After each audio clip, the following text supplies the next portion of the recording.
Have you ever experienced getting out of bed, ready for a nice long hot shower, only to find out there's no water? Sadly, such water shortages are a recurring problem in the Philippines. In fact, according to the World Resources Institute, a high degree of water shortage is expected in the country by the year 2040.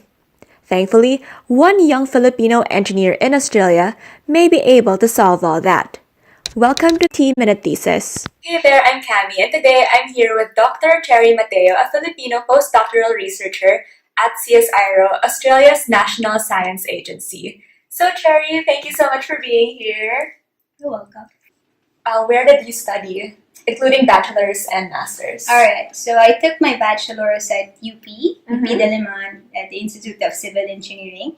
Then I taught there as an instructor for 2.5 years.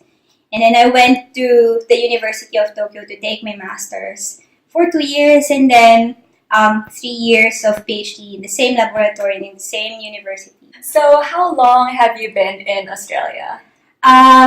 Nearly 2 years. Okay. So, in CSIRO, what exactly is the field of research that you study? So I'm in the Land and Water Business Unit, and we do water resources assessment and water resources more of management. So in the hydrology team, so we do water modeling simulation, like computer stuff. What Cherry does is known as hydrological modeling. We all know of the water cycle.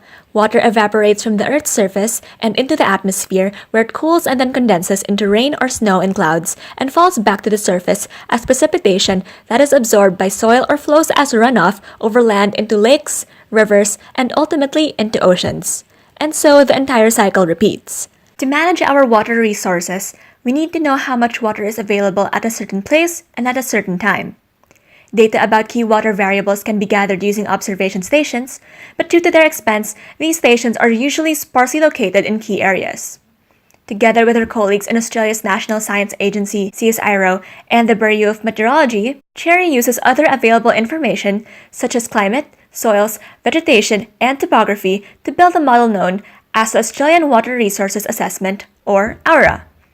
The model uses physically based equations to provide near real-time estimates of the amount of water across the entire continent. This information is made available on the Australian Landscape Water Balance website, where you can track all these water cycle processes on a daily, monthly, or even yearly scale. Local government units or natural resource managers can then use this information to properly distribute water resources to farmers who need water for their crops and animals to grow, and to people who just plain need water in their everyday lives. Sadly, the Philippines does not have an equivalent to AURA, which is one of the reasons why water shortages continue to plague our country, even though we're rich in water resources. However, with engineers like Cherry, we can soon begin building our own water resources, allowing our farmers to grow their crops, and people like you and me to shower in peace knowing that water won't suddenly run out. Wow, that's really some amazing work that you do. Thank you so much for taking the time to have some tea with me. Yeah, no worries. Thanks a lot as well for listening. Yeah. And that's it for today. So stay tuned for another edition, and I'll see you soon. Bye!